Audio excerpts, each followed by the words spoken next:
बिस्मिल्लाहिर्रहमानिर्रहीम। अस्सलामु अलैकुम वरहमतुल्लाहि वबरकातुहू। अक्सर लोग पानी ज़्यादा नहीं पीते, जिसकी वजह से गुर्दों के केसेस बढ़ते जाते हैं। कई बेचारों के गुर्दे फेल ही हो जाते हैं, जबकि कई ऐसे होते हैं जो डायलिसिस करवाते हैं।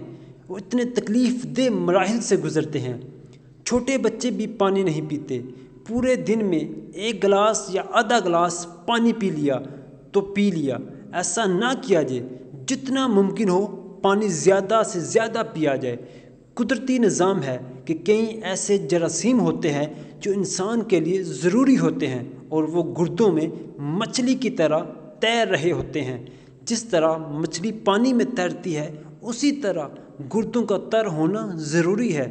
अगर गुर्दा तर नहीं रहेगा तो बाहर के जरासीम अंदर के जरासीम पर हमला करेंगे। जब पानी नहीं होता तो गुर्दे कमज़ोर पड़ जाते हैं और फिर तरह तरह की मसाइल होते हैं। लिहाजा दिन में कम से कम 12 गिलास पानी पीना चाहिए।